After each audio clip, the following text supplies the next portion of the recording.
Nigga, you made that joke up. This nigga made that joke up. Yeah, but it hit real hard. Everybody got real quiet. You might want to stop talking to me like that. Anyways, just making hold on for a second. We about to get started. Shut the fuck up for a minute, and we'll get this show on the road.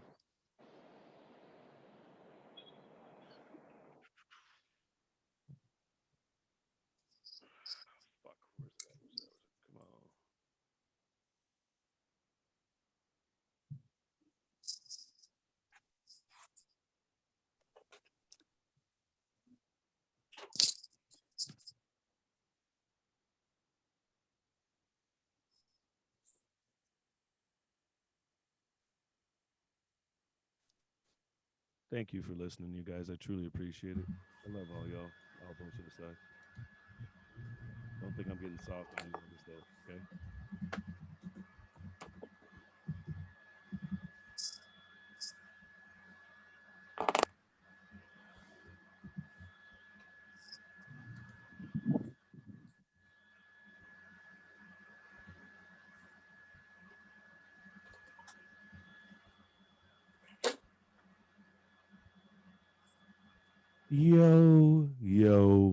Yo. How y'all doing tonight? It's your guy, SuitMan, Duante, SuitMan Barnett. I appreciate everybody tuning in tonight.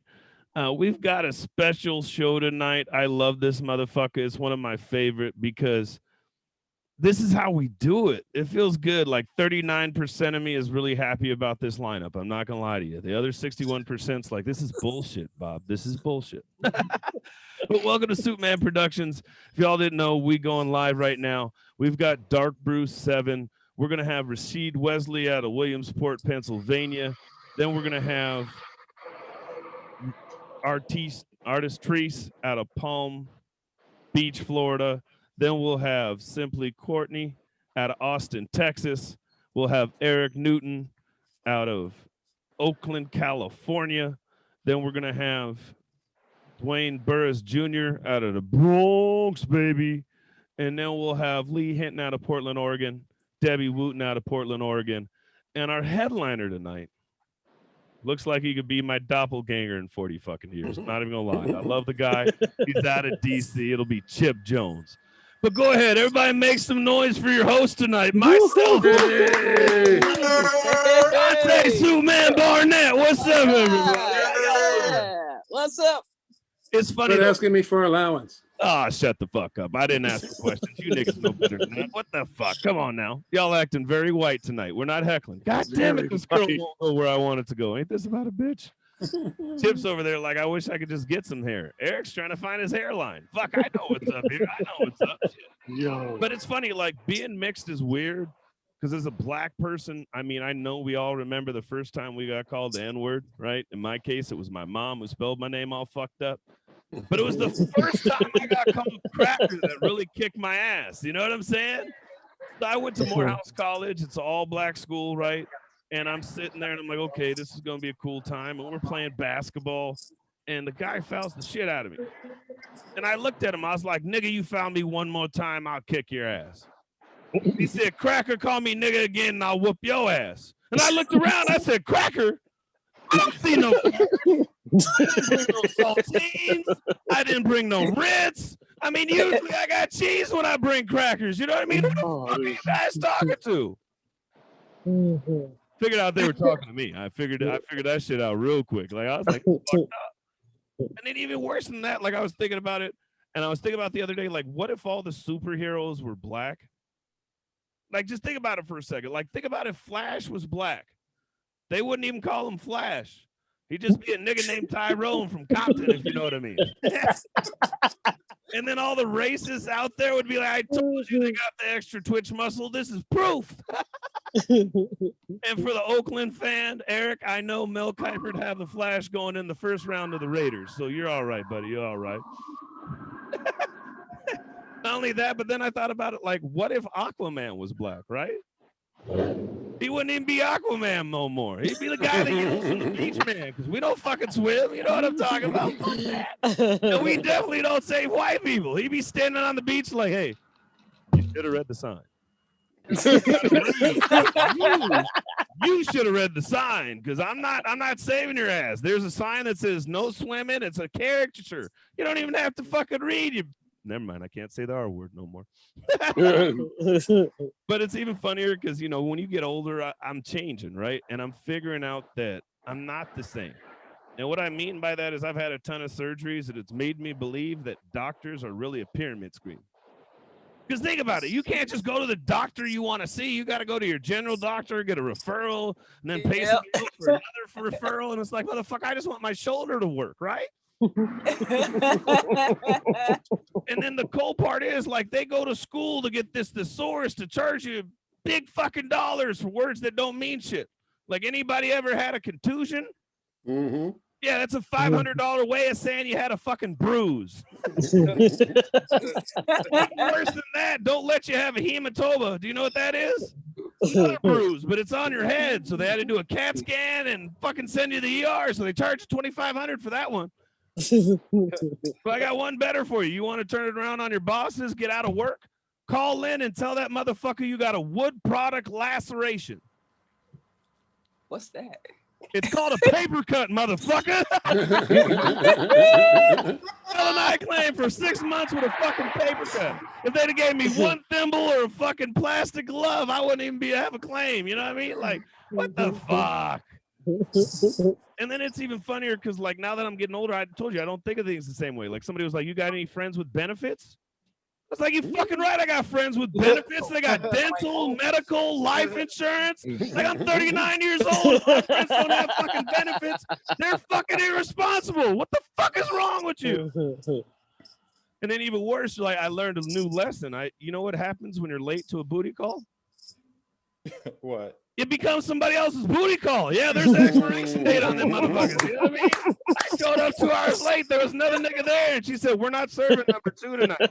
And I tried to go over to the other chick's house, and she was like, "Nigga, these ain't coupons. They're not transferable." Yeah, there's an expiration date. That might be why I'm divorced. You know what I mean? I digress. And then I talk about, like, the first time I did acid, right? I was going to Morehouse, like I said, and this was 99. And I was on this thing called collegeclub.com. And everybody's like, "Oh, you trying to get bitches online? Are you a nerd?" And I was like, "No, nigga, I'm just 20 years ahead of the game." You know what I'm saying? I met up with the girl, right? We're chilling, and she's got a couple people there, and they're like, "You want to do some acid?"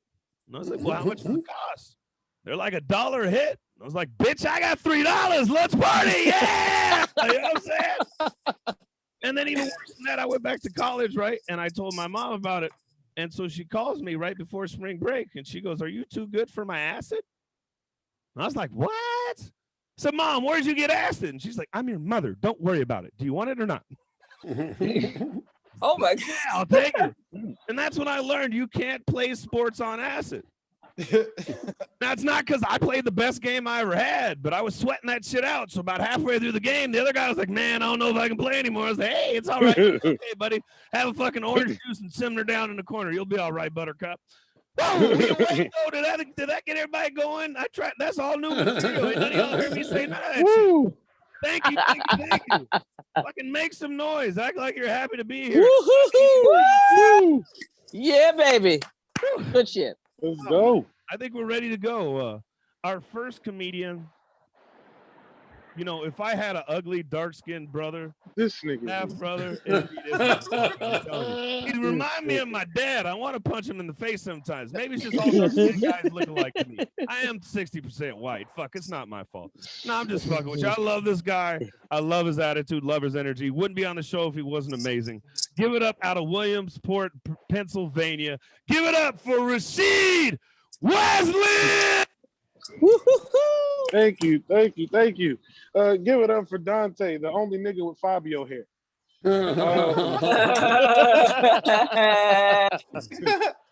Nah, man, but he's right. He's talking about growing up. I learned some shit about myself this past year that made me grow up. I learned that I can't listen to everything that I like, you know, I can't hold dear to everything I learned in hip hop and shit. What I'm really trying to say is you can't believe in money over bitches if a woman pays for everything. like you can't say money over bitches if your mother is still paying your phone bill. Like you say that shit too loud, Miss Shirley gonna cut that phone off. And T-Mobile will do it too, because they know Miss Shirley. T-Mobile don't know you. Okay, so they'll do that shit for you. Like if you having cable is dependent on when your girlfriend gets her income tax check, you can't say money over bitches no more. It's not a thing for you. That's right. Nah, man. But nah, man, good things are happening for me lately. One, I'm fully vaccinated. I'm completely vaccinated. Yeah. Right? I'm out here running these streets wild and shit, touching doorknobs and everything. I'm out here living crazy, giving high fives willy-nilly like it ain't shit. Like, who am I? You know? Like, my daughter blew me a kiss the other day, and I caught that shit. I'm like, wow, that's ballsy. Actually, earlier today, I was in the elevator, and I pressed the button with my bare hand. Like, who the fuck do I think I am? Like, I'm just out here pressing shit. The lady in there just turned around, looked at me. She's like, "Ooh, you nasty." I was like, that's right, gang member, bitch. I don't know if you heard that, but the only black person with a Vespa just went by me, and that shit is amazing. Like, you just need to appreciate it. But yeah, I was like, gang member, bitch, Moderna Mafia, we out here. You see it? Hell yeah, man. But no, like, and I understand, like, as a black person, like, we're all black in this one. I understand as black people, the vaccine is a big thing for us. We have every right to distrust this country and be skeptical of the vaccine. But as a black man, I'm very happy that I'm vaccinated. With that being said, also as a black man, you know I made my white wife take that shit first, right? Like, I just don't think that they was willing to sacrifice one of their own. You feel me? I'm just saying. Like, I'm not saying a doctor had a gun labeled Tuskegee experiment. But if they did, I'd for damn sure grab my white wife and said, "You want to get to me? You gotta go through her first." Oh man, like, and things with my wife are a little bit weird right now because she's getting like we're flush with cash right now because she got a new job, so things are going great for her. She's got a new job, and it's dope. But at the same time, now that she has all this new money, I'm the broke nigga in the house. Like, she don't even talk to me like a husband. She just talks to me like a broke friend. Like, I'm like, "Hey babe, can you run me to the store real quick?" She's, "Fuck, nigga, you ain't never got no gas money." I'm like, "I was going to get my inhaler, but I'll die to save you $5. That's fine." Yeah. She just be getting mad about stupid shit now. Like, I fell asleep in the living room and she snapped. She was like, "You gonna stop leaving shit on like you pay bills around this motherfucker?" And I'm like, "Kim, I don't have a day job. So I've seen all the late notices come through this bitch, okay? You got this job last month. 30 days ago, you weren't paying bills around this motherfucker. So let's be very clear." You know, so I just be very clear. This wasn't fair. But now that I'm vaccinated, I'm feeling more comfortable going out places. I've been going to New York a lot more often. And here's the thing. I guess I'm quarantined in a small town for too long because I've been going to a bigger city, and I'm realizing these new drug dealers are built different. These niggas are strange. Like, in New York, they have these weed vans where you can buy like edibles and weed and shit. And I was walking down the street and I passed one, and it was a black dude hanging out the window of an RV. And at first it caught me off guard because I was like, "Oh shit, niggas is camping now? That's what they're doing?"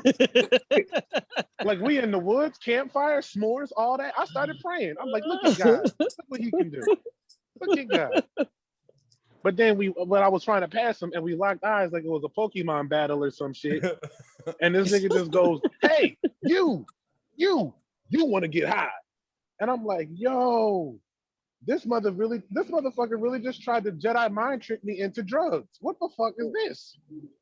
Like, he really just tried to Jedi mind trick me into drugs on some "these are the munchies you're looking for" type shit. I was not prepared for that. The DARE program did not prepare me for niggas like this. This is peer pressure plus. I was ready for the peer pressure that we grew up with. You know, you see the commercials and shit. like it's a nerdy kid reading a comic book on the stoop. The jocks walk past him. Hey kid, put down those comic books and smoke weed with the rest of us. And he just goes, no thanks. Being sober is my superpower, and just walks off. Like, I like that.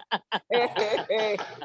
but nah, this nigga wasn't about that. He had no finesse in his weed sell game. This nigga tried to sell me weed like an angry scam likely call. Like he tried to sell me weed like an angry scam likely call. He was just, hey, you. He's just like, hey, we have been trying to contact you about your turn on this blunt. Like I was, all right, bro. But he saw I was hesitant, so then he handed me his card, and that's when I knew I would never buy weed because this nigga was way too professional. You know what I mean? Like this nigga's card said Killer Kush Incorporated. And it's a dope name, but you can't buy drugs from a nigga with a tax ID. You can't buy drugs from a nigga that pays taxes. Like, what? Like Scarface did not have an LLC, sir. Those ain't the rules. That ain't how this shit goes. So, but I did look this nigga up, bro. I looked him up. And he actually had one Yelp review. That was the weird part. This nigga had a Yelp review. And it said, the weed was trash, but the RV was a hybrid. Good for the environment, 3 stars, would not smoke again. All right, that's all I got for y'all. I'm out here, man. Yeah, baby. Y'all. I'll check y'all later. Yo, give it up for that motherfucker. He wonder why I'm mad at him. He got a white woman just like my daddy, too. Fuck you and fuck him. And I'm about to leave you like you did too. Making fun of light-skinned people. You contributed to the fucking problem. What the fuck? Like how you go bitch about litter and be littering out your fucking windows. See, that's fucking up. I'm sorry. I love him though. Give it up for Rasheed, Wesley. You know, the funny part is the more I do this, the more it's awesome. We've got people from all over the country doing this. We've got black comedians all over the world hoping to do our show. And it's awesome that we can give back to you guys and actually give you something to laugh at. We know shit's rough. The cold part is when the dude Duante Wright got killed, I had fuckers calling me asking me if I was okay because his name was spelled all fucked up. And I was like, at least y'all remember my name spelled up. Thank you. I appreciate that part, right? Spell that nigga's name right. It's D-A-U, not D-U-A. Oh, fuck. I make a joke about a black... Oh, don't let a white guy do that. We're going to lynch that motherfucker. He can't do that. No Duante jokes from the white guys. Don't do that. Don't do that. This next comedian, though, she's like the auntie that won't leave me the fuck alone. She was smoking a port in the fucking pregame, called me, was like, nigga, get your shit together. It's not even 7 o'clock Pacific. We're on different time zones. Leave me the fuck alone. But I love her anyways. Coming to you all the way from Palm Springs, Florida. Give it up for the artist, Treece. What's up? What's up? What's up? Always talking shit, but I'll still do you, Dante. You understand? I'll still do your ass. Listen, I thought I was actually gonna miss this set and shit. You know that goddamn TSA pat down bullshit. I went through the TSA agent gate, got my pat down. Let me tell you something. That shit was so good. I didn't even board my flight. I left the airport, went back out, had me a cigarette, went back in, got me another pat down from another TSA agent to start my goddamn trip. Shit. When you single, you got to do what you got to do. You know what I mean? So now, apparently, I'm on some kind of, it's not a no-fly list. It's a no pat down list and shit. Just because I made a reservation with Anthony and Donovan and shit. Let me tell you why I did this shit. When I went through and got my pat down from Anthony, Anthony's an Italian dude. I stood at the doorway. You know when they tell you flag you on to come through? I stood there because that's the way you get a good pat down. You got to kind of act like you don't know what the fuck going on. Just stand there. Anthony said, hey, what's the matter with you? Come here. That shit turned me on. I was like getting moist right then and shit. I walked through. Anthony did his pat down. He had on gloves. He had the most experienced hands. That shit was great. But Donovan, shit, Donovan was Jamaican. Donovan, man, he like looked like he did his pat down looking at me. He had the mask on. I looked in his eyes. Donovan looked at me with them sexy ass eyes. He said, hey, I want to touch you. I was like, oh shit, y'all are missing something with them goddamn pat downs. Now, since I'm on the no pat down list, I am not a quitter. So all I'm planning to do is show up at the line. And if they tell me I got a concealed weapon, do you have anything concealed? Yes. Pat me. Do your goddamn job. Touch me all over. I don't know about anybody else. This goddamn pandemic got me feeling kind of lonely. Y'all know what I'm talking about. I ain't been touched. I ain't got no benefits. I'm looking for somebody with some benefits and shit. You know, you ain't got to have teeth, just benefits and shit. Okay. That's what I'm talking about. When you get older women, we like to be practical. Like, let me give you an example. Y'all know what I'm talking about. You had the sexy lingerie jar, that sexy lingerie drawer where you have all the matching panties and bra set. I had a whole drawer matching pink panties and blue panties and black panties. Every time I put that shit on, as soon as I put it on, he take the shit off. I said, well, maybe he don't like black. I put on the blue matching panties and bra. He take that shit off. I said, you know what? I'm going to throw out every bit of this goddamn matching panties and bra. You know what I put in my drawer now? Goddamn knee pads. That's right. Knee pads, all different colors. I got blue knee pads, black knee pads, red knee pads, all of that shit. Let me tell you something. I ain't never had a man tell me to take them goddamn knee pads off yet. You understand? You got to work with what you got when you get older. Let me tell you another thing. As an older woman, gravity is not my friend. I started out having titties. I got boobs. You know the difference between titties and boobs? When you walk into a bra store, ladies, with titties, you ain't even got to try the bra on. You just put your titties in front of the bra and they pop in. Pow.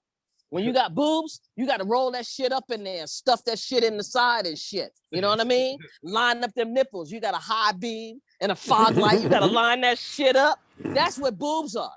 So if anybody out there can work with me, I don't even want a man. I don't want a relationship. I just want a companion. If I'm rolling up the left boob, you roll up the right one. You see what the fuck I'm doing. Follow directions. Just roll that shit up. Tuck it in. That's what I'm looking for. So if y'all know anybody like that, let me know. Because I get confused when I get older. Like I smoke weed since I was like 17. Now they got all these dispensaries and shit. I pulled up the dispensary and they asked me, do I like sativa or do I like indigo? How the fuck do I know? I like the weed that comes by my weed man's balls. You know what I'm saying? Do you have that shit? He ain't asked me a bunch of goddamn questions. It was just whatever the fuck he had, I smoked. Now they got it so twist-ass top, I can't even open the shit up. Give me the top that you push down like you put that goddamn Oxycontin shit in. They got this old child-proof shit in. Y'all know what I'm talking about. I'm trying to wait for the organic weed. I figured I'd go through the front door and open the goddamn door and there's a weed field. Just pick out what the fuck you want. They got all this computerized shit. Y'all know what I'm talking about. I want the old school days when you smoke a joint. You don't even know motherfuckers. You ain't have to worry about it. We ain't COVID then. You both smoke a joint, lick that bitch up. Y'all remember, all spit it up and shit. What y'all do? You get a lighter and dry that bitch off. Don't even think about it. Motherfucker ain't got teeth. He ain't got no benefits. He ain't brush his teeth. Shit stink. But I'm going to dry this shit off and I'm going to smoke this joint. That's what I want. Old school. Like, y'all understand when you hide your weed when you're high? Y'all know what I'm talking about. Hide your weed when you're high. I'm going to save this shit, right? And then you ain't high no more. You can't find shit. Y'all know what I'm talking about. Come on.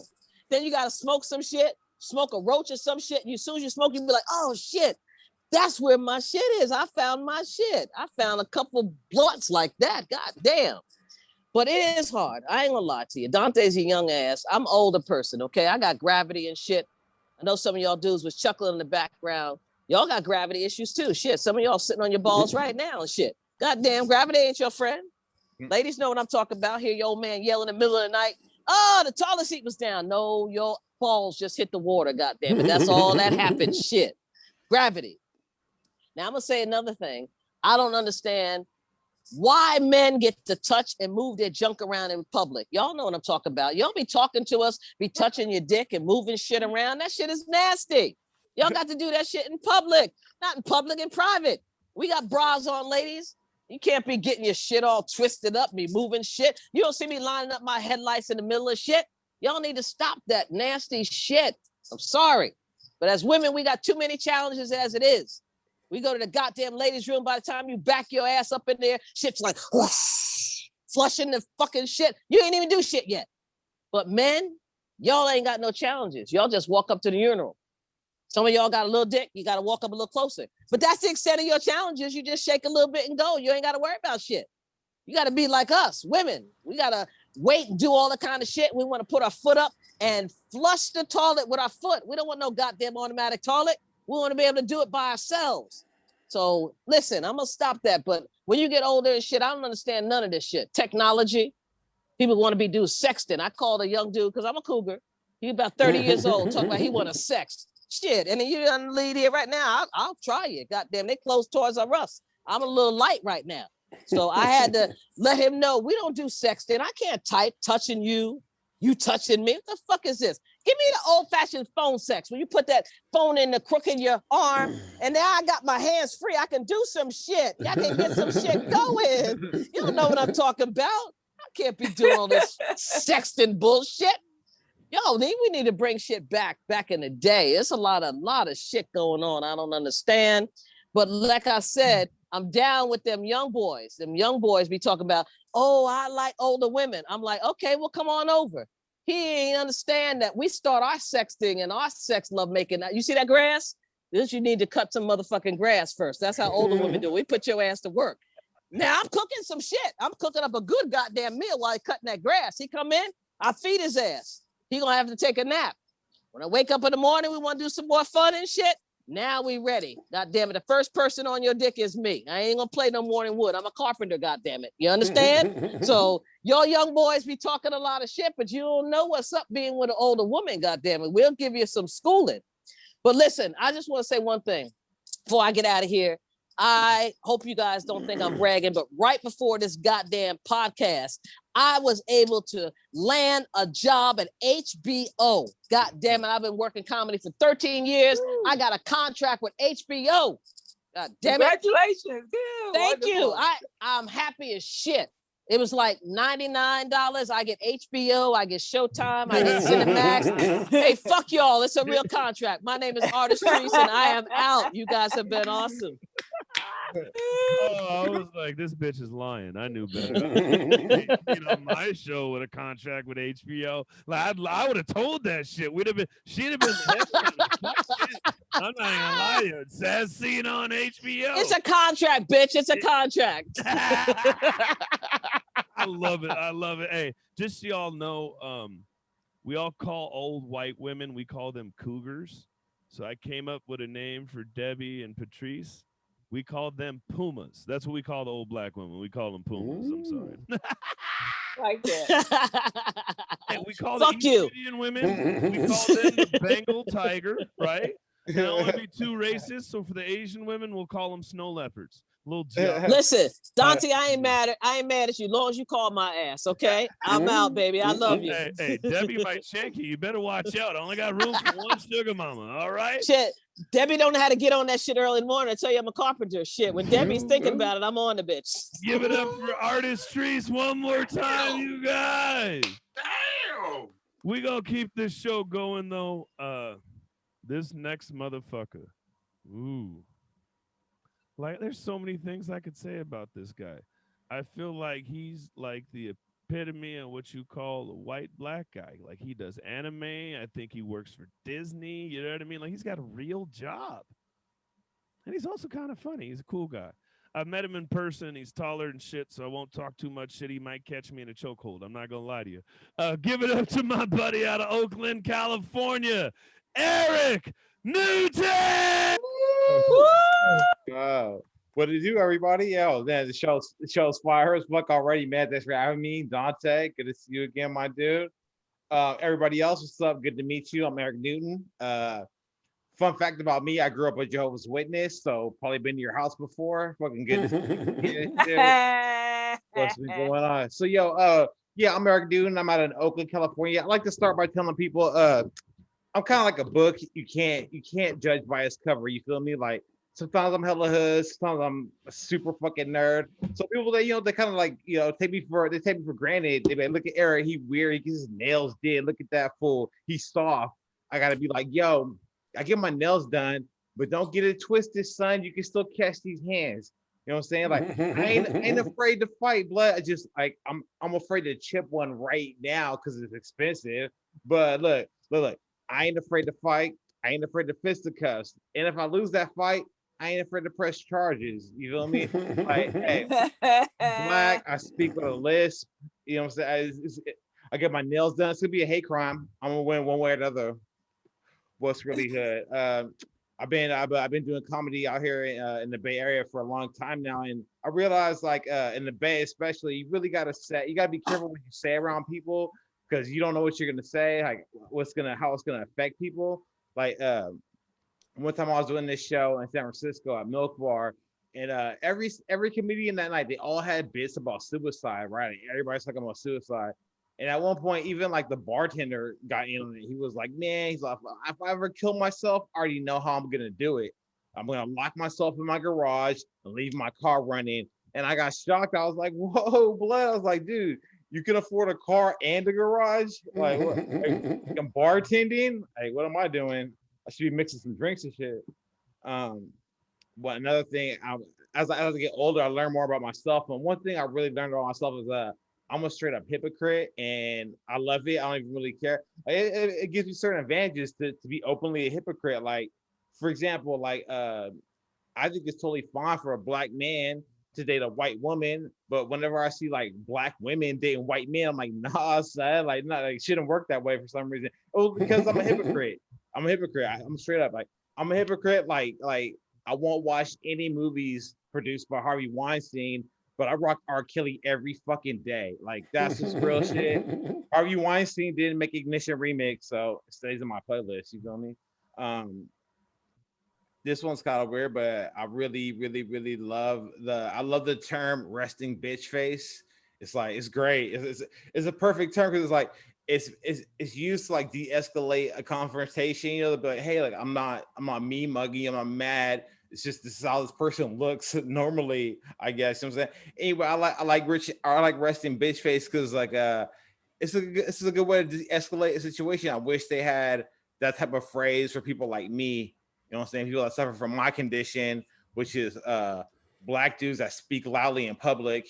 You know what I'm saying? Like I wish you had a phrase so people just know. It's like, hey, look, I'm not mad right now. Like I'm not fucking angry. I just get passionate about this topic. You feel me? Like I have to say something. Like if people start saying some dumbass shit, I gotta respond. I'd be like, Donatello is the best Ninja Turtle of all time. Like why we have to talk about this all the fucking time? Like I always gotta explain. But I wish you had a term that dealt with that for me, so I didn't have to bring it up constantly. This is another. Let me get something else off my chest. Another thing. How come when you tell people you like something and they don't like it, they actually try to talk you out of liking it, right? Like they try to convince you shouldn't like that thing. I think it's hella stupid because eventually, like they just insult your intelligence, right? They'd be like, oh, if you knew what I knew about that, I bet you wouldn't like it anymore. Because that happens. Because that happens to me all the time when I tell people my favorite type of porn is squirting videos. Right? I'll be like, dude, I love watching squirting videos. Like the first thing they say is like, that shit's fake. That shit's fake. I'm like, so what? So are dragons. Everyone still watches Game of Thrones. Like, just let me like what I like, bud. Let me be entertained by what entertains me, son. So I've been having a great time, but I'm probably gonna get out of here real quick. So what I've been doing is like I like to end my set with like something to let the audience remember me by, a little message. And but before you guys remember me, let's remember back to 2018 when Barbecue Becky dialed 911 on a group of black people. They're just having a barbecue at Lake Merritt. That's just like really close to my house, you know what I'm saying? And yeah, they weren't hurting nobody, they weren't causing no trouble, just having a barbecue. Barbecue Becky calls the cops on them, right? And let's also remember, just a few weeks after that, a white lady in San Francisco calls the cops on this little black girl, 8-year-old black girl. She was just selling water in her neighborhood, you know what I'm saying? So I was seeing stories like that. I was like, man, this is getting crazy. I gotta do something. I gotta say something. So I would go out in Oakland, do comedy shows, and I would like to end my set like this. I would be like, hey, right now, if there's any white folks here right now that want to call the cops on me because I'm a black man telling jokes at a comedy show, all I have to say to you right now is I wish you would. You know what I'm saying? Like I wish you would, but really, like I wish you would. I could use the exposure. You feel me? Like if I the publicity could do some things for me. If I got like a human interest piece on CNN, might be kind of fire. And hey, if that don't work, I'm also selling bottles of water in my streets. You know what I'm saying? Only difference is my bottles of water have trace amounts of Adderall, so it's real smart water. People, holla at your boy, man, Eric Newton. Hey, thanks, Duante. I love being here, my bro. Yeah, thank you so much. Give it up for the Black Marilyn Manson, everybody. All right. God damn, squirting videos, like that's where we're going. That's where we're at today. Oh shit. Yeah. Funny part is I fucked up my lineup order. So then this next comedian, I saw the nigga get up and be like, hey, oh, not me. I guess but I was ready to do my book report. You know what I mean? He's like, I was ready. I read the book this time. You're not gonna let me go? Sorry, I'm managing 47 things, but you're still gonna get to see him. It don't matter. Up next, coming from us all the way from Austin, Texas. He might be the only nigga in Austin. I've been there. You're either Mexican light, or white. That's about it. There's not really no Negroes down there, but hey, he's the one. Give it up for Symply Courtney. Yo, what's up, y'all? How you doing? I'm Symply Courtney. My real name is Courtney. I added the Symply part as a tribute to my kids because Black dads matter. That's not a joke there. That's just a little flex that I usually do for white people. But Black people, it don't really matter. Y'all already know what it is. Y'all know we out here claiming kids that are ours and that aren't ours. That's what's up. Tax season. Anyways, let's get to it, man. It took me about 30 years to get used to having the name Courtney. Like, for real. I'm 35. Took me literally 3 decades to get used to having this name. It was weird, man. Coming up, like, roll call was one of the roughest ones. Like, as soon as people didn't know you the first time they got to hear your voice and attach a name to your voice was when they called roll in school. And so I always knew it was coming. Everybody was like, oh, what? That's his name? Ugh. And so after a while, I learned, I said, yo, I got to manly up my voice. I got to let people know that when they hear Courtney, that it's some real stuff with this. It ain't no fake stuff. And so they'd be calling roll. They'd go, all right, Chad. He'd go, here. They'd come to me, Courtney. And I'd be like, here, pow, pow. And for some reason, I'd have to do a gunshot just to get people's attention. You know what I'm saying? They'd be like, what the hell was that?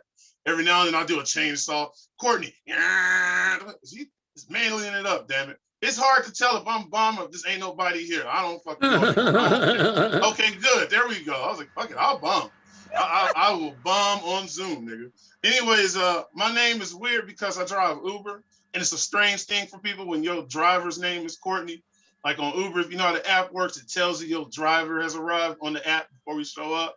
And some people don't check the picture. So they open the door and they are just surprised as shit when I open. They open the door, they're like, hello, and I'm like, hey, what's up? How you doing? Like, what the fuck? Like it's almost like To Catch a Predator sometimes. Like they're like, where the hell is my driver at?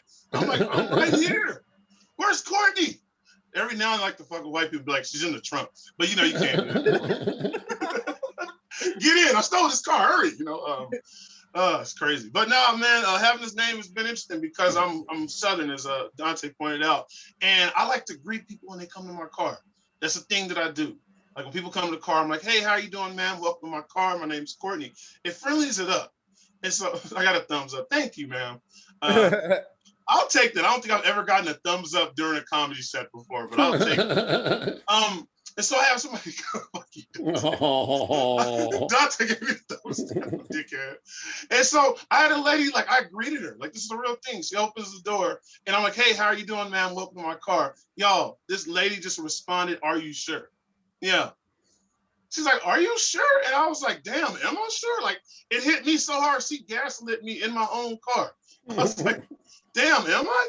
But I was like, what she's implying by asking that question, right? That I stole the car and kept the job that came with the car. Yeah. What kind of car thievery have you been exposed to, man, with dudes out here stealing cars and jobs at the same time? Like, it's an easy way. Y'all can tell I'm not a car thief. I just called it car thievery. You know what I'm saying? That sounds like some kind of fly, like elective you get at a prep school or something. Yo, Dante, what class you got this year? Oh, man, I got Art 101. Yo, Courtney, what's the class you got this year? Car thievery. You know what I'm saying? I like doing that. I get the flex that I could sing because I was in choir. You know what I'm saying? Yeah. Don't even know why I got aggressive with that choir flex, but whatever. Everybody on here is trying to act so hard. I'm gonna cut from the set for a second and talk shit about some of the black people that I've seen so far. It's weird. Everybody, I want y'all to understand something. And I don't know everybody on here, but I know a decent amount of people. Being black and being a stand-up comic, I don't give a damn how hard you try to be. You are doing one of the whitest professions out there. I'm gonna say it one more time. I'm gonna say it a little bit slower. You black comics are doing one of the whitest professions out there. I don't give a shit if you get up with a blunt in your mouth. You proper talking motherfuckers, I see straight through all of us, okay? Me included. We got, yeah, gangster. I was like, when did comics try to be gangsters? That shit is so funny as hell. Every comic wants to have an edge to him and shit. I was like, shut up, you skinny jean wearing motherfucker. You know, like, this is real. Like, I know what it is. I look at Duante, he had the S curl on and stuff, talking and shit like that. Every time Duante says the N-word, I get frustrated. I'd be like, wait, is he white or black? I get confused and shit. I was like, fuck that. Over at, we niggaing it up. You better quit. Because I'm having a flashback and forget that you part black. I'm like, I'll punch you in the throat. I got mad earlier when he was bringing up the comic before me because I thought he was lying. I met this next comic. He's taller than me. He has a good job. I was like, nigga, I have no such thing. I don't know who the fuck you're talking about. I got frustrated. I was like, what? And then he said this other dude's name. And I was like, oh, that ain't me. Okay. Fuck it then. I'm out. All right, bye. Holler at y'all later, you know? I'm not done, Duante. I had 10 minutes. I got one more minute, right? 4. Oh, shit, then good. All right, good. I have to get off on a tangent for a second. I have a strict policy, ladies and gentlemen. Whenever I see a crazy person on the street, I listen to them when they're talking. Anybody else do that? Mm-hmm. Yeah. I do. I have to listen to crazy people when they're talking. I don't know why, but I have a sneaky suspicion that this person may be trying to communicate to us, hear me out, in a different language that's unlike our own. I was doing a little bit of research. And it says here that all of the language, or most of the language that we know of, in about 4,000 years will be gone and replaced by other language. That's crazy, right? That means a lot of stuff, like if we were to travel to the future, or somebody from the future were to travel back to the past, our time, we would have problems communicating. And so in my mind, I'm thinking, what if that crazy guy isn't a crazy dude, but somebody from the future that's communicating in a way that we're not used to? So I listen. Every now and then in Austin, we run into them because we know anything about Austin, Texas is a weird, strange place. And we got a lot of homeless people all over it. And so they have people out there talking and going on little rants and stuff. And I'll be like, hey, hold up, wait.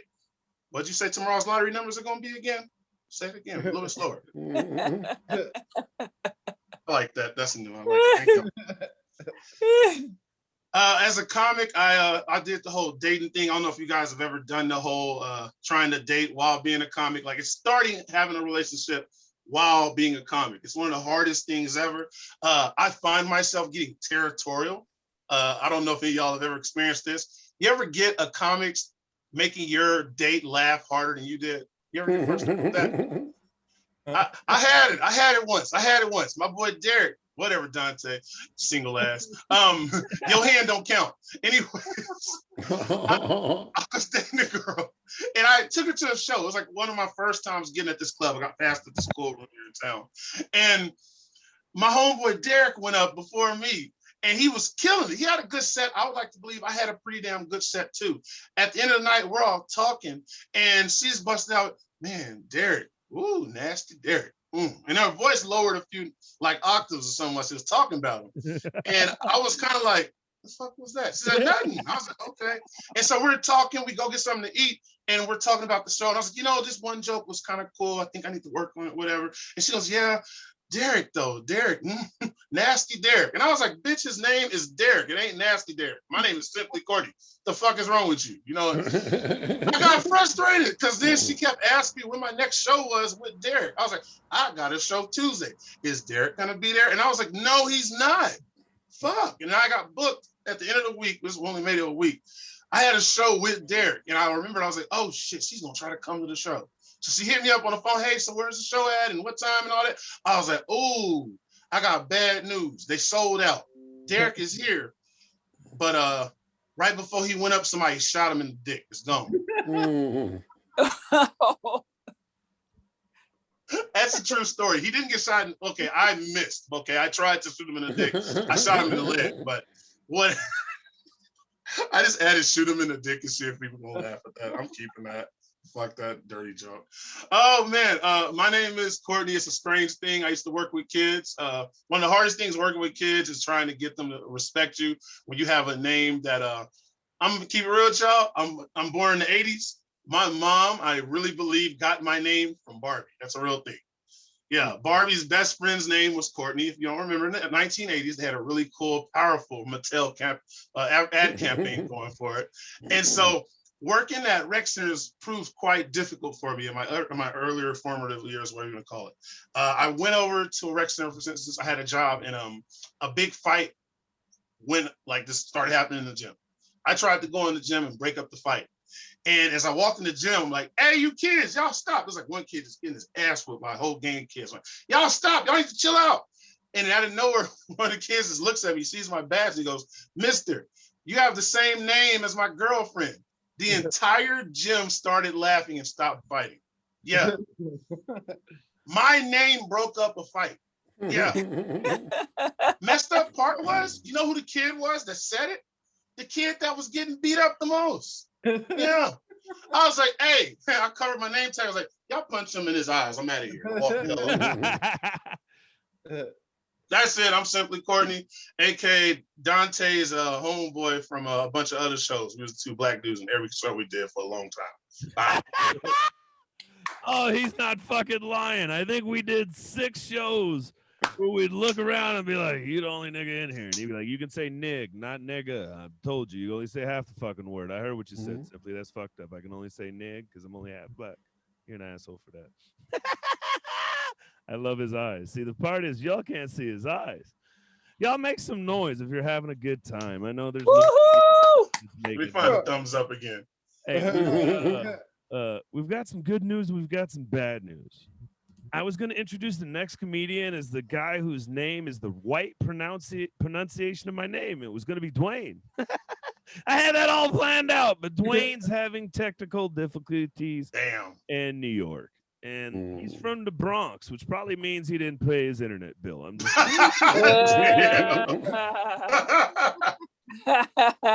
I hate this light on light violence, but I really don't like East Coast motherfuckers anyway, so it's all good. I don't feel that bad about it, you know what I mean? And then our next comedian, this motherfucker is supposed to be a church choir practice, but I ain't heard him sing nothing, a thing. So I'm gonna just say the Lord had to keep him, and he was just taking too long. Last but not least, this next lady though, who's gonna do it instead. We've got a treat since we were unable to have Lee and Dwayne. We're gonna have a double headliner this time, and what I mean by that is, Chipp is a wonderful comedian, and so is Miss Wooten. And they're both got more years of comedy experience combined than anybody else has been alive on this show. So with that being said, give it up for the queen, my queen, the queen of SuitMan Productions. She kills it all the time. I'm not going to give up what I would love to call her because it's one of her punchlines, but she's a wonderful comedian. She's opened for Arsenio Hall. She's headlined Boise's WAP and Dark Brew, and she's headlining Boise's WAP again in August. Give it up for my dear friend, the lovely Debbie Wooten. Hey, everybody. Oh, thank you. Well, I enjoyed the other comedians, and I'm sorry some people couldn't make it, or did they chicken out? One of the two. I think it's more like they chicken out. There's some powerful people on here tonight. But I'm celebrating and getting my COVID shot, got my Pfizer shot. All right. Yeah, I'm so happy about it. You should have saw me that morning. I got up and I took a shower. I had on matching underwear.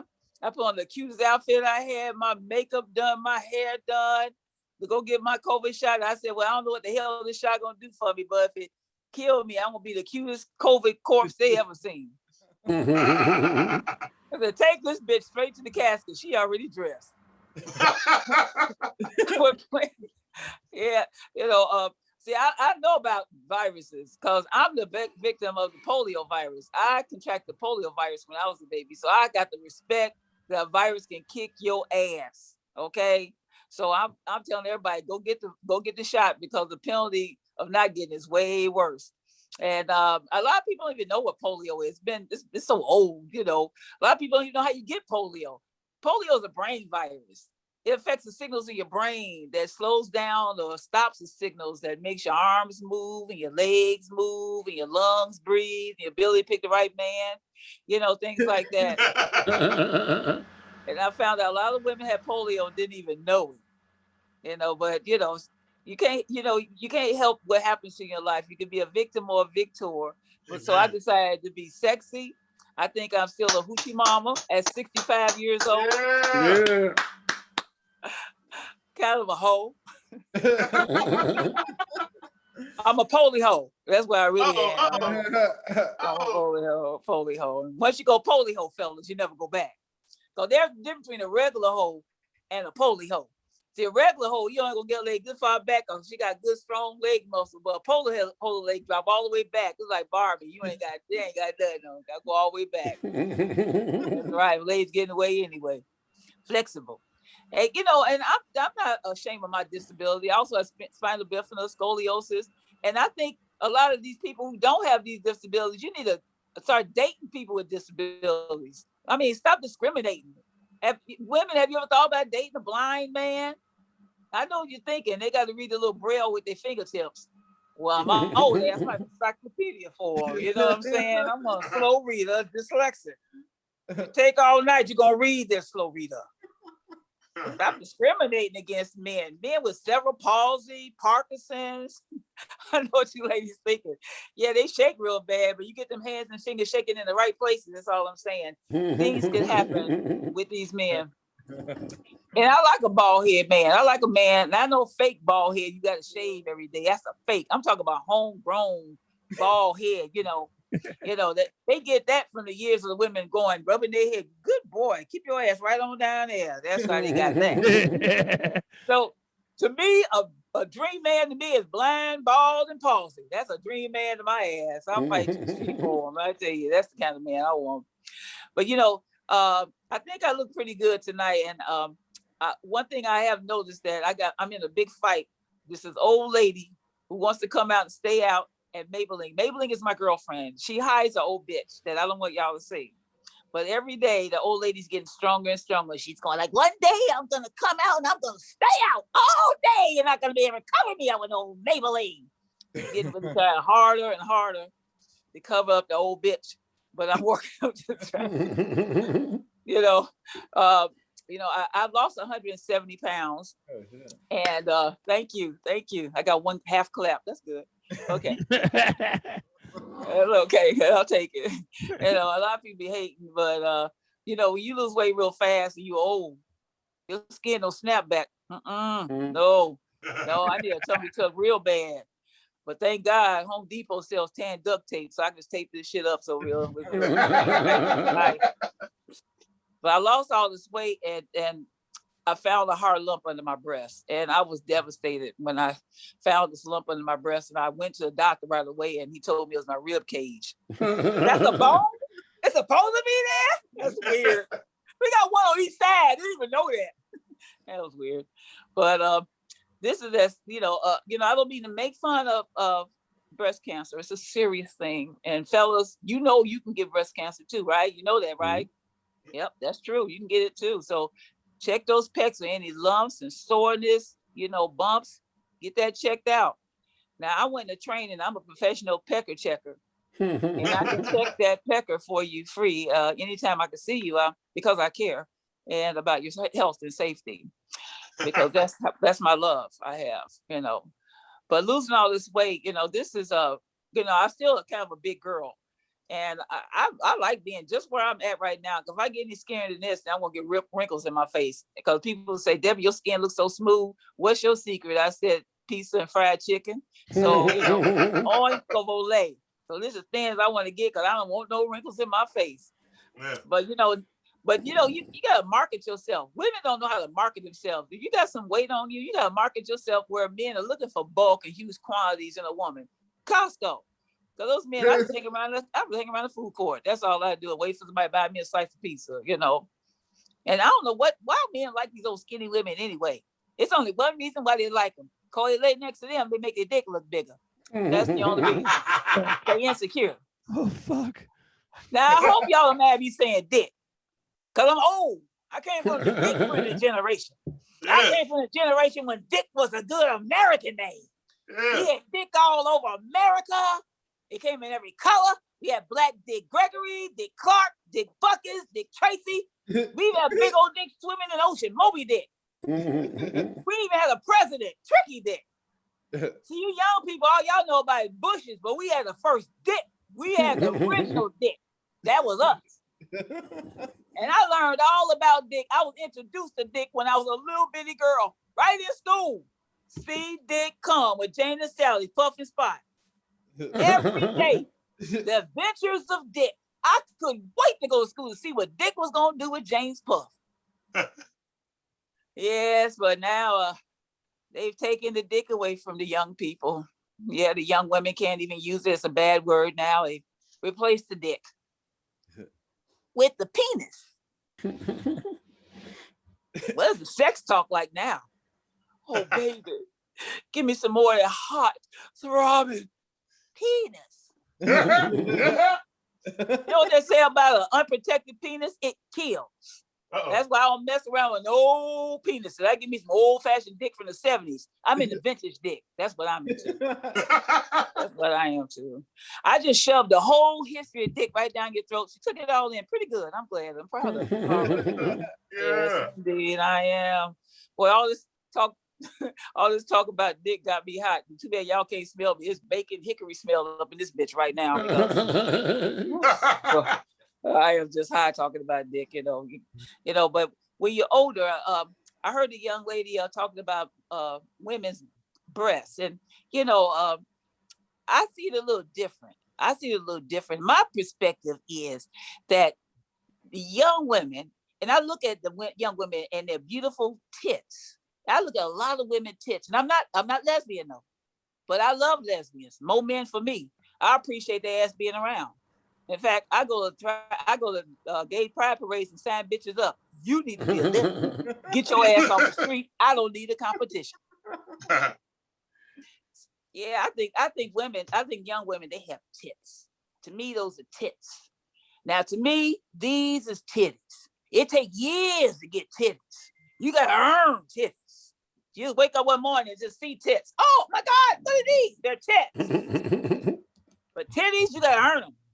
Tits, they create cleavage. They rub up against each other. I love you. I love you too. When they become titties, don't you touch me. I'm going to shave where your arm is at. They don't care. They hate each other. And one thing about tits, they are strong too. You can put your credit card in your tats. You can put your phone in your tats. And your tits. I got it. I'm strong. I'll hold it. I put in my titties. Ooh, let your panties catch that. That's way too heavy for us. We can't hold that. But one thing about titties, you can multitask with titties. Can't do that with tits because they're too forward thinking. I be at home in the kitchen, busy washing dishes, and my man come in and say, "Baby, let me kiss them titties."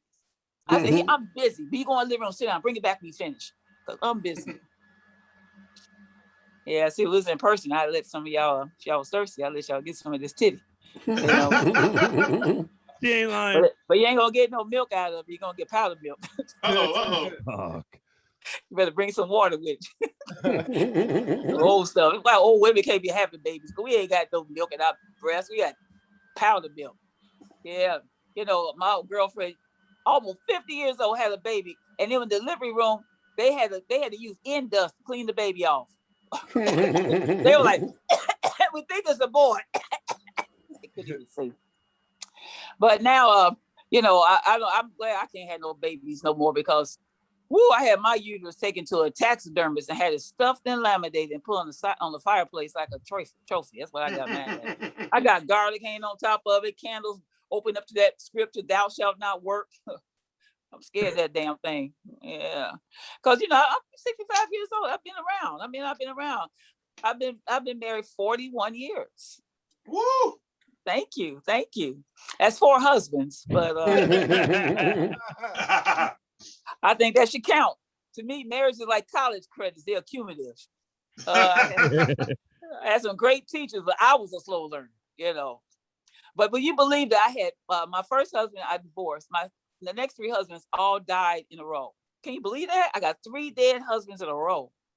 Yeah. And can you believe I still believe in the security of marriage? Ooh. Yes. Social security. You really pays good. I cried Yeah. all the way down to the office. How much this time? But now I'm thinking about taking a new spin because I'm looking for my 5th victim. I mean, husband. I'm thinking maybe because I'm 65, I'm too old for the young men. So now I'm just trying to bait to the older men. Old men want a young woman. So maybe I'll go after the young men too. The young men, like they're going after the young women. But I'm going to use bait. I'm going to be like sugar mama. I'm going to say, hey, baby, you know, I ain't got many years left, but you go ahead and marry me. I can get you a check from the grave. I'll pay your rent from the grave forever. Forever. I'll always pay your rent, baby. You can get what you want and I'll pay your rent. It might be kind of a sales prop. I'm practicing, you know, trying to see what I'm going to do, you know, but I don't know. My one of my husbands was my soulmate, but he tricked me one night. I mean, he didn't trick me, he betrayed me at a comedy show, and he was looking at my show, and then all of a sudden a woman walked by, and he looked right at her, followed her. I didn't get mad at him. I just looked at the woman, and I sized her up and down. And the next week, I went out and bought a wig and a dress, and I looked just like that bitch. He came off of work. He said, "What's wrong? Why are you dressed like that?" I said, "I'm your girlfriend. Your wife's not here." I said, "I'm your side piece. What you want?" You know, because with all my drapes, I got matching rugs. You know, because I told him, I said, "I'll be all them bitches." Now women got to know they got to just be all different kind of bitches for their man. And so that's right. You got to change it up because I don't care how much they say, "Don't change. I love you just the way you are." I got all kinds of wigs. I got my blonde wig. That's a self-esteem wig. I wear that when I want him to feel good about his sex life. Oh, baby, do it again. Ugh, nobody's ever done it like that before. Give me more. Give me more. Yeah, then I got this slick one with a tomahawk on the top. It's cute. He always like when I wear that one, he get really excited because he think that's the night we're gonna eat out. That's my lesbian wig. So that's the night. You know, then I got my Oprah wig, some big giant hair. You know, that's the night we just talking and I'm just doing the interview. And how was your day? We talking. That's it. Yeah. But my first husband, I had I had 5 failed birth control methods by. I wasn't even supposed to have kids because of my disabilities, but after 3 kids, I thought that was enough. But I had 2 more because he didn't wake me up. I hate that. Sneak a piece in the middle of the night. Wake a sister up. You know, I started putting suspenders on my panties when I went to bed. I was scared. They should make and he wanted to be a jerk. They should make a sperm qualifier alarm system for women. So when the sperm shoot in, it can analyze the quality of sperm and let you know, warning, this is asshole sperm, no job having sperm, jerk sperm, do not engage, eggs, play dead. But not my eggs. Hi guys! Oh my God, it's like 1 million of you guys everywhere. Oh my God, let's go make a baby. We don't care. Party, whores. That's the kind of eggs I got. Yeah, so now I've been a mother for 112 years. That's 5 kids times 18 years apiece. That's the minimum sentence. And the last baby, I was in the delivery room, and the doctor thought me and my husband were Jewish because the little boy was born with a little cap on his head. I said, "That's a damn diaphragm. I knew I had it on." Yeah.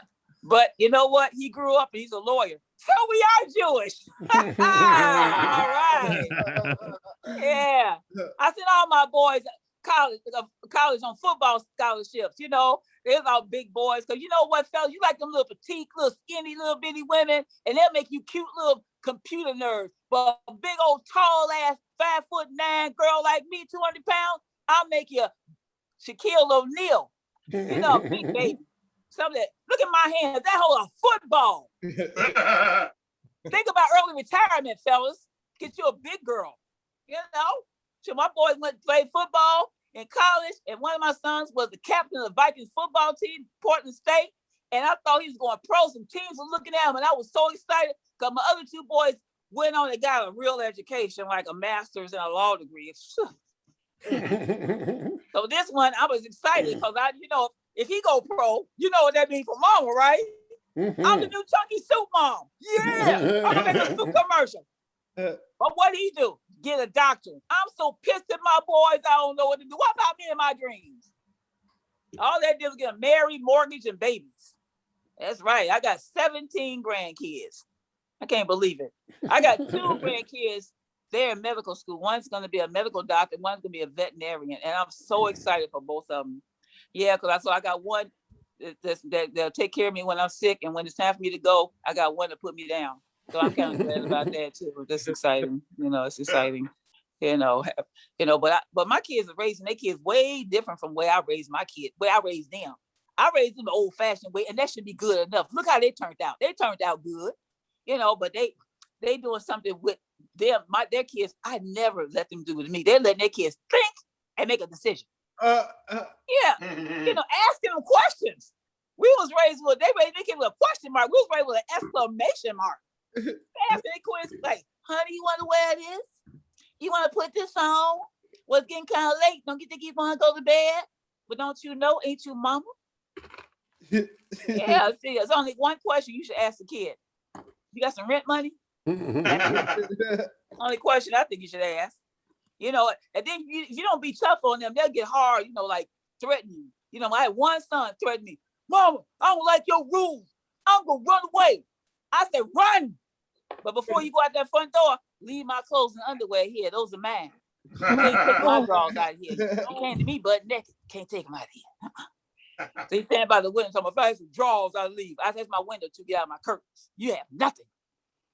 Yeah. But, when you got kids, you got to come up with some creative ways. You always look like mama got to be the bad man.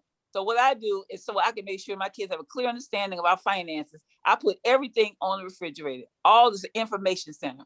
So my son come running there one day. He's a big guy.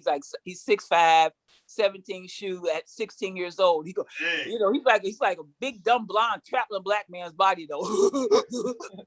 He's running around, his pants unzipped all the time. He was a little kid. I said, "Son, zip up your pants." He go, "No, wait, I need fresh air and sunlight to make it grow."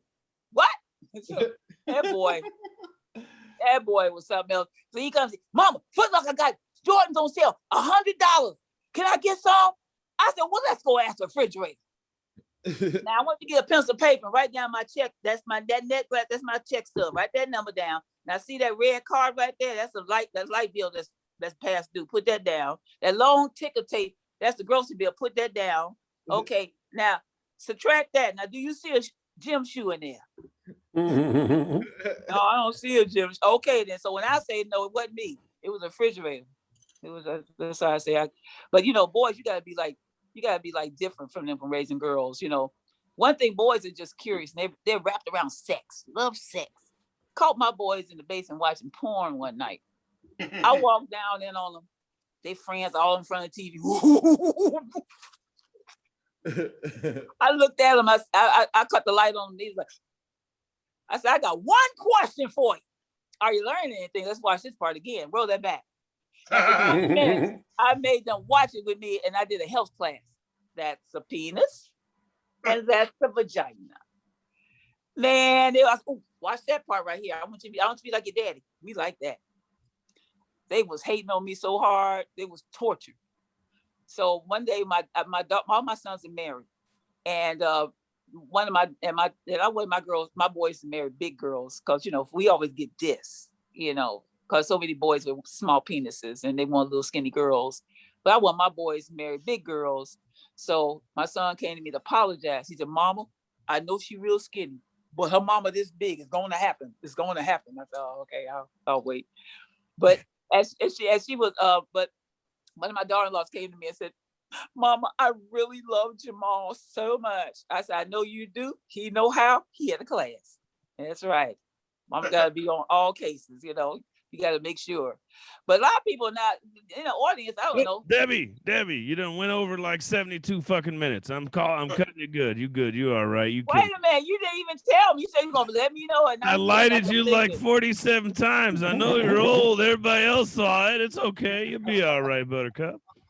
Oh, I got high on everything. But anyway, thank you so much. I'm sorry. I didn't mean to be a stage hog. It's okay. Give it up for Debbie Wooten, everybody. If you watch the first 18 minutes of her set, you can call her and tell her how good she was because I didn't change her name, so it's all right. I'm sorry. Forgive me. That's not your fault. We'll get it figured out. It's okay. I have a blackout when I get on comedy. I just go like, there I go. Hey, she's got her hands free. You know what she's doing, right?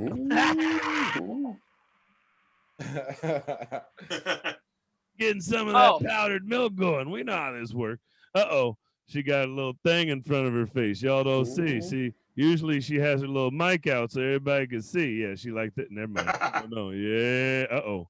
This ain't the senior porn channel. I'm sorry. I gotta switch it. That's about Chipp. We don't like grandma porn over here. I'm sorry. Make some noise for Debbie Wooten, everybody. Guess what time it is? It's the end of the show. We've made it to our headliner, the guy who was planned to be the headliner. This guy's a pleasure. I love working with him, I should say. He's just like Debbie. He's a pillar of the black comedy community. He's funnier than a motherfucker. I hope he tells my favorite joke about being optimistic. I gave him a little hint so that way I wouldn't ruin the punchline. But give it up for my uncle, my doppelganger 35 years from now. Give it up for Chipp Jones! Hey, give it up for all the comedians you've seen so far. Woo! Everybody throwing it down. Yeah. I especially want to thank Debbie because I am vintage Dick. So she wants to come over and blow the dust off of mine. I'm fine with that. I was gonna show because most people you can't tell doing Zoom comedy. Most people don't realize that I have long dreadlocks, and when people see these, they often think that I smoke and sell weed. And I just want to let people know that I don't smoke weed. And I think my weed buyers already left the room, so I'm gonna put the baggies away. So it's like I missed it, man. And I got to go at Duante starting out making jokes about black people swimming because the University of Pittsburgh actually did a study on that whether black people can swim, and they had a category for black people that were swimmers. I think they called them Jamaicans. Yeah, apparently those were the ones that were on the boats, coming to America, that looked down and said, you guys going all the way to Virginia? I think I see land over there. I'm gonna get off here. Yeah. Good luck.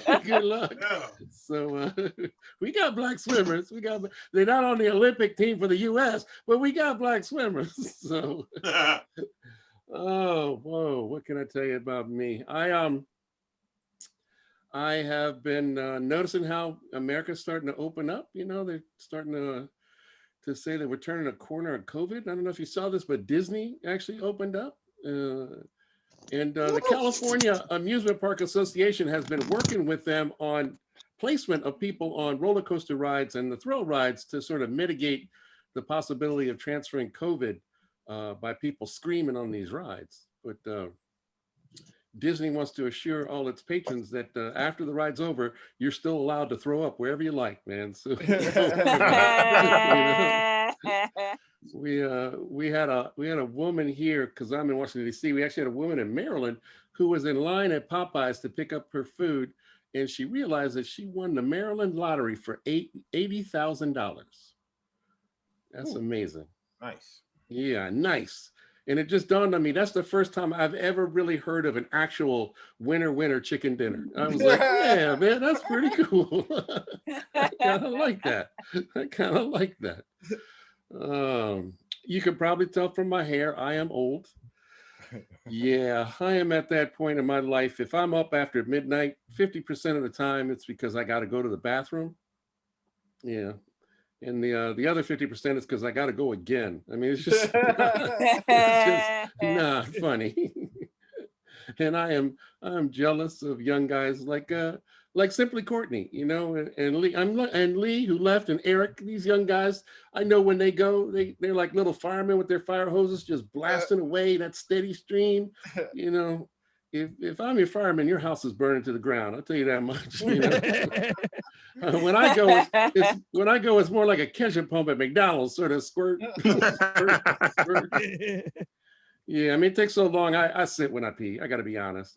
I sit when I pee, which can be awkward at a urinal. I'll be honest with you. It can be, you know. But you got to remember. You got to remember to stand up before you flush, or your back gets wet. I mean, that's horrible. Now my doctor books me for 2 appointments if I have to pee in a cup. I think that's rude. I just think that's rude. You know. I also got hair growing in weird places, the tops of my ears and stuff like that. Last week, I had this long strand growing out of my ear, and I went to pull on it, and my leg went up. I was like, whoa. You know what? I'm just going to tie this one off just in case. You know? Some days I have to shave the knuckles of my toes to get them into my shoes. You know, I'm not getting old so much as I'm turning into a hobbit. I mean, it's like I'm looking for a quest. This is pretty bad, you know. I'm also in that category of Black people that have big bones, which is compounded by the fact that I'm fat. Yeah, I tried running, but I found I could only run if there was a Popeyes at the end of it. So, I'm no longer a runner. I don't know. Did you ever go to a McDonald's and order so much food that you bought a second soda simply because you didn't want the people behind the counter to know you're going to eat all that yourself? Am I the only one that's done that? I guess what I'm looking for is I need like a fat guy gym. You know, I need a gym that's got like a, I don't know, like a 14-foot rope climb to a bucket of chicken, you know, or maybe every treadmill has a full Thanksgiving dinner at the end that you just can't quite get to. Just keep trying, keep trying, keep trying.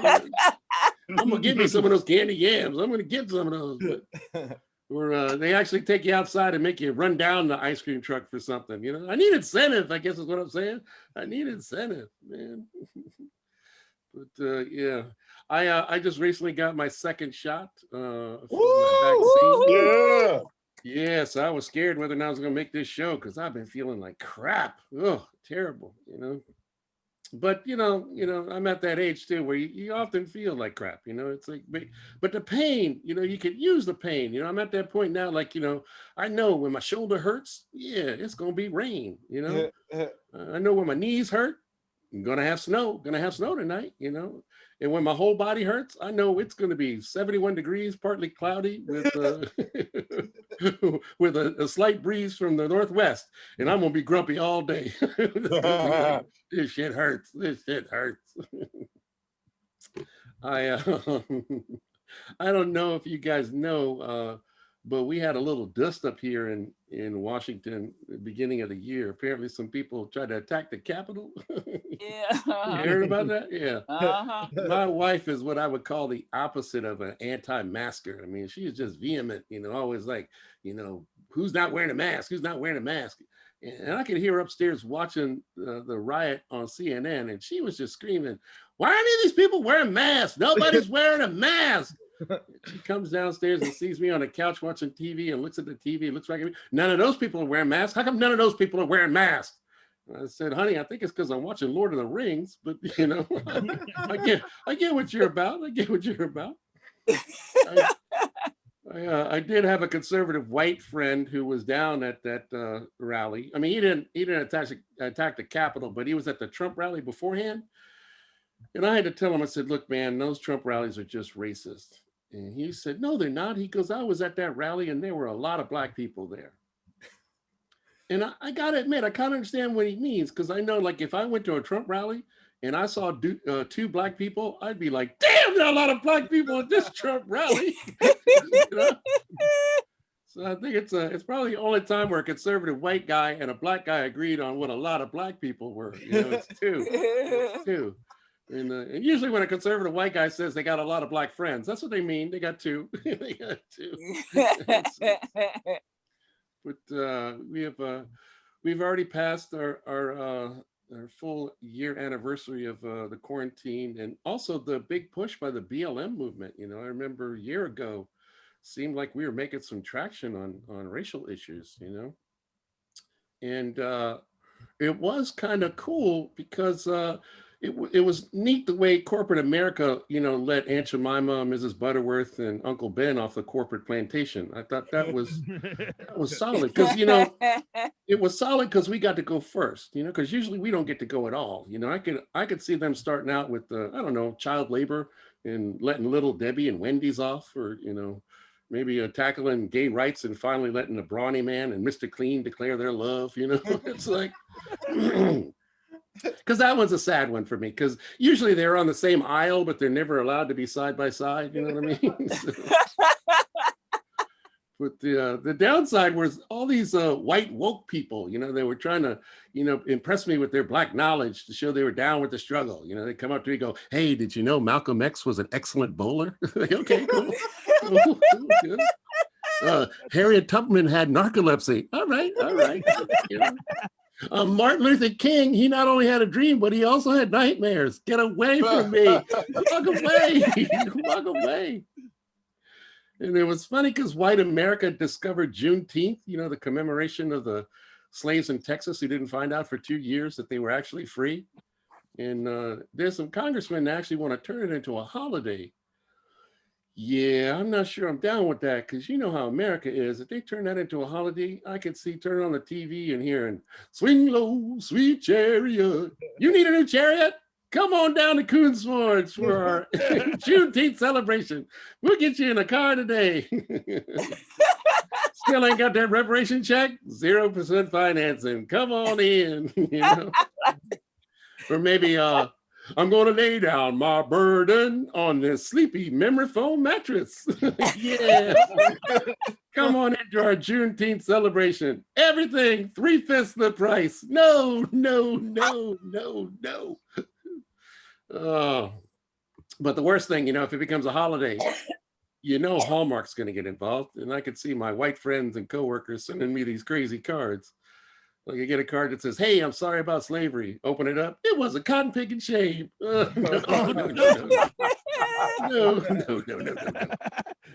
We're walking into my office and there's a card sitting on my desk that says, "Hey, it's been 140 years since we had slavery." Open the card up. Isn't that all just watermelon under the bridge? Yeah. It's signed from the girls in HR. Who do I complain to now? Or maybe somebody go high tech, and do one of those personalized, record your own message cards. In front of the card says, "Are you still mad about slavery?" Open the card up and it just screams, "Nigga, please! Nigga, please! Nigga, please!" Yeah, now I'm stabbing everybody at my job. But you see, that was our thing, with our first, black president with Obama. We thought we were post-racial. We thought we got past that, but I was in downtown DC recently, and this little 6-year-old white girl was walking in front of me. She looked back and saw me, and she immediately took her Barbie purse. She moved it to the other side of her body, and she clutched it really tight. Oh, I know. It made me feel bad. I think mainly because it meant I had to knock her to the ground to snatch it. I was like, yeah, this racism isn't working out for either one of us. Oh, horrible, horrible. But when I think about it, we are making a little bit of traction, because I've been amazed with Marvel, man. Marvel's been coloring it up a little bit. We got a black Spider-Man. You got a Captain America's going to be black. I think the only superhero that'll never be black will be the Hulk. Because the Hulk would never be the black Bruce Banner. He would always be mad. Pulled over by a cop. Followed around in the store. Last notice on the electric bill. So that's just not going to work out. But it's weird when I think about that, because I remember when the pandemic just started and everybody's watching Netflix. I was watching that series Chernobyl. Did anybody see that HBO series Chernobyl about the nuclear accident in Russia? It's been 40 years since that accident. I don't know about you, but I haven't seen a single superhero. I'm starting to think that Stan Lee lied to us. I'll tell you one thing, I've quit microwaving spiders and letting them bite me, because I think that's a no way. But yeah, I have to admit, I told Dante I really like doing these Zoom comedy shows, you know, because it's given me an opportunity to do comedy all over the world. I have done shows out of Tokyo, Kuala Lumpur. I even did a show out of Russia. And the thing that's always amazing to me is that everybody speaks English, which is wild. So it kind of makes me think, I don't know, maybe colonialism gets a bad rap, you know? I mean, I understand they killed a lot of people, they enslaved even more, and stole a lot of land, but you know, without it, people all over the world couldn't understand my dick jokes, you know? I guess what I'd say is I'm an optimist. I'm sort of a slave ship half full kind of guy is what I am. So, There you go. There's my joke. Winner, winner, chicken dinner. I've been waiting. I think that's where I'm at, you know. But yeah, this pandemic has been dragging on, and it's been sad too, because you know all of the great people that we've lost, you know, and it's put me in mind of past people that I have enjoyed who have died. I don't know if you guys remember David Carradine, you know, who's in Kill Bill and Kung Fu. He died, I guess, about 9 years ago, and I don't know if you remember what he died of. Eric, you remember what he died of? Yeah. He died of autoerotic asphyxiation. He accidentally hung himself while masturbating. Yeah. And it was odd because the Thai police, when they found him, they said he had committed suicide, which I thought was weird, you know, that they walked in and found his body with a belt around his neck and his pants around his ankles, and they figured, oh, he must have thought, last day on the planet, let me rub one out real quick. You know, it's like, no. But when I think about it, David Carradine died of a character flaw. And by that, I mean, he was in Thailand where you can rent 2 hookers for the night for like $7. And I'm not saying that he should have engaged in prostitution. I'm saying spend the money and have a couple spotters if that's what you're planning on doing later, you know?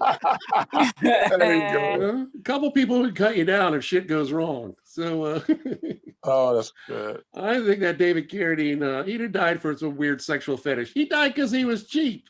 So all of you people out there who are thinking about tipping their comedians, go ahead and tip them, because being cheap can actually kill you. So you know, take care of them, you know. Oh man. I am married. I've been married for 30 years. You could clap for my wife for that, because she deserves that. I'm originally from Memphis, and there's a tradition in the South. When a couple marries, someone will buy them like a large ornamental bowl and bags of candy. You know, and every time that newlywed year you make love, you're supposed to drop a piece of candy in that bowl. And then every time after the newlywed year you make love, you're supposed to take a piece of candy out. And the way the story goes is that you will never empty that bowl. You know, I gotta be honest with you. After 29 years, I was staring at a half full bowl. So I decided I would start taking candy out, you know, every time I made love to myself. So, yeah, I not only emptied that bowl, I had to refill it twice. I think part of the problem is, you know, having kids. And in fact, now our son has been back with us during the pandemic, you know, so it's like you can't get busy when you got kids, you know. You're back in what I call silent sex. Anybody remember what silent sex is? You know, when you were a teenager and somebody's over at somebody else's house and there's parents downstairs and it's like, shh, my parents will hear us, you know. But then when you get old enough to get your own place or go to college, you can have that wild, raucous, you know, say my name kind of sex. It's like hip hop album. Woo, somebody scream. You know, you can have that kind of sex. But see, we got a child back in the house, so we are back in silent sex. You know, my wife is like, shh, he'll hear us. You know, don't move. And I don't think this works if I don't move. You know, I'm not sure. But, what I'm looking forward to now is like senior citizens home sex, because that way we can scream again. It won't matter because nobody can hear us, you know. It's like I'll be like, say my name, baby. She's like, what? Say my name. What? Honey, turn your hearing aid on. Say my name. Let's get this done. Come on. Oh, life, man, it comes at you, you know.